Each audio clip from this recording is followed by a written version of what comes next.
Selamat sore Pak Hanafi yang terhormat.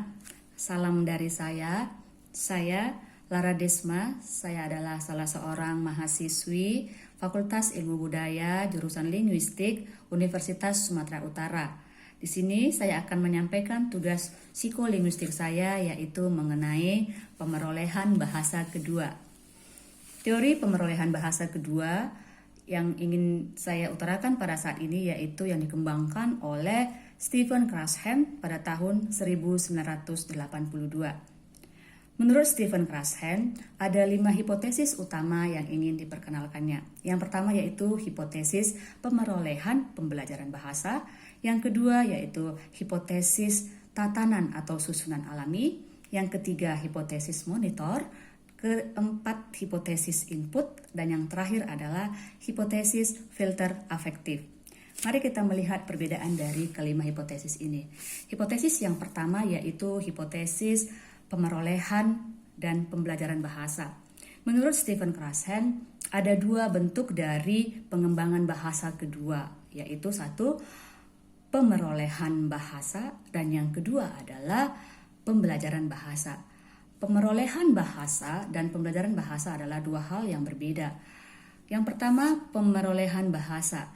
Pemerolehan bahasa adalah seseorang memperoleh bahasa kedua dari sekitarnya secara alami. Nah, jadi di sini terjadi secara alami dan bahasanya itu didapatkan, diperoleh secara tidak sadar.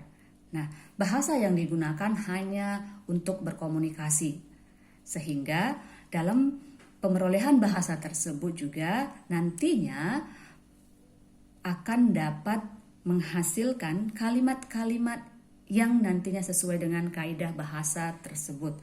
Sebagai contoh misalnya ketika seorang anak yang memiliki bahasa berbeda dengan bahasa pertamanya, saat dia masuki lingkungan yang memiliki bahasa berbeda, maka dia sedang belajar untuk memperoleh bahasa tersebut.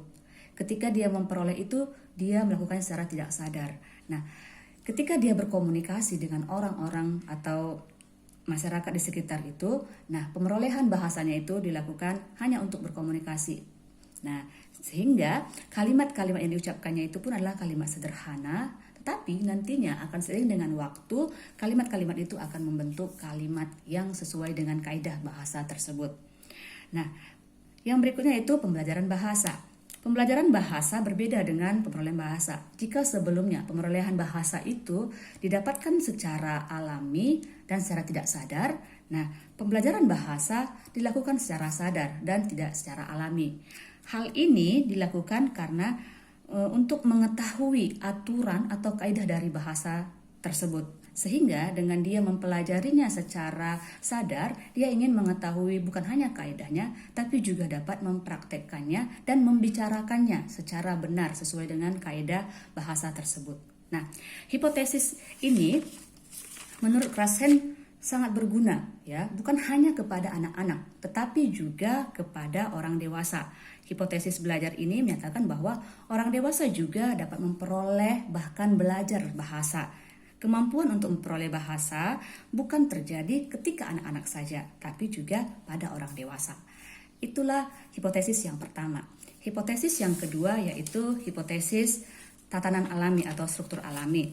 Nah, pada hipotesis ini seseorang memperoleh bahasa itu secara sadar. Nah, jadi ketika dia memperoleh bahasa kedua secara sadar itu, dia akan mengetahui urutan dari bahasa tersebut. Yang pertama, dia akan memperoleh aturan bahasa dalam urutan yang dapat diprediksi. Misalnya, urutan dari sebuah bahasa, mulai dari kata lalu kepada kalimat. Nah, dia akan mengetahui itu secara alami. Lalu yang berikutnya yaitu hipotesis monitor. Hipotesis monitor ini merupakan hipotesis di mana manusia itu sebenarnya secara prosesnya itu memiliki proses internal bahasa, di mana setiap manusia memiliki monitor yang fungsinya adalah untuk mengedit, untuk memeriksa apakah bahasa tersebut dapat digunakan atau bahasa kedua tersebut dapat digunakan. Jadi sebelum bahasa diucapkan, Nah, ketika dia memperoleh dari sekitarnya bahasa tersebut, akan ada seperti alat dalam diri itu untuk memeriksa apakah bahasa ini benar, apakah kalimatnya benar atau tidak sesuai dengan grammarnya atau tata bahasanya. Sehingga ketika dia sudah mengedit bahasa tersebut atau pemerolehan bahasa tersebut, dia akan dapat mengucapkan atau menyampaikan yang benar. Jadi input dan outputnya itu dihasilkan setelah adanya monitor yang mengedit. Nah, di dalam penggunaan monitor ini ada 3 jenis monitornya, yaitu yang pertama pengguna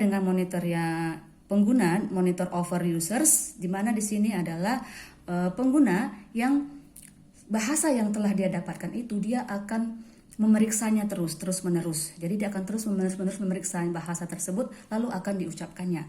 Lalu yang kedua adalah pengguna yaitu monitor under, di bawah. Nah, di sini bahasa itu akan dia pelajari tapi dia tidak akan mengucapkannya. Jadi dia hanya mempelajari. Kalaupun dia ingin menyampaikannya itu, dia tidak akan mendapatkan rasa dari bahasa tersebut. Sehingga jika dia sudah belajar, masih memiliki rasa keengganan untuk menggunakan bahasa tersebut. Pengguna yang ketiga disebut dengan optimal monitor users. Nah, ini adalah pengguna yang menggunakan monitor yang tidak mengganggu komunikasi. Artinya dia sudah menggunakan monitornya tapi tidak mengganggu komunikasi dengan orang sekitarnya. Yang berikutnya yaitu yang keempat, hipotesis input. Nah, hipotesis input ini di mana pemerolehan bahasa kedua sangat ditentukan oleh inputnya. Nah, manusia memperoleh bahasa itu hanya dengan satu cara, yaitu dengan memahami pesan apa yang ingin disampaikan oleh bahasa tersebut. Nah, melalui hipotesis input, di mana input bahasa yang masuk ke dalam bahasa yang diterima oleh seseorang itu akan dibuat dan dipahami apa yang ingin disampaikan dari bahasa tersebut. Nah, dalam hipotesis ini akan muncullah rumus yaitu I tambah 1. I itu merupakan sebagai input, lalu 1 itu merupakan kompetensi. Jadi, pada hipotesis input ini diharapkan seseorang yang ingin mempelajari bahasa kedua adalah sudah memiliki pengetahuan atau kompetensi 1 tingkat lebih dari yang diketahuinya sekarang. Sehingga hipotesis ini menjelaskan bahwa pembelajaran bahasa dianggap akan terjadi bila mendapatkan informasi yang lebih atau pengetahuan yang lebih dari yang dikuasainya. Itu adalah hipotesis yang keempat. Selanjutnya hipotesis yang kelima yaitu hipotesis filter afektif. Nah, pada hipotesis filter afektif ini menyatakan bahwa ada faktor-faktor lain yang mempengaruhi pemerolehan bahasa kedua. Faktor itu adalah faktor kecemasan, motivasi, dan kepercayaan diri. Seseorang yang memiliki kecemasan rendah, motivasi tinggi, dan kepercayaan diri yang tinggi, maka akan sangat mudah untuk memperoleh bahasa atau mengetahui bahasa tersebut. Dan berbeda dengan kebalikannya, jika dia kecemasannya tinggi, motivasi rendah, kepercayaan diri rendah, maka akan sulit untuk memperoleh bahasa.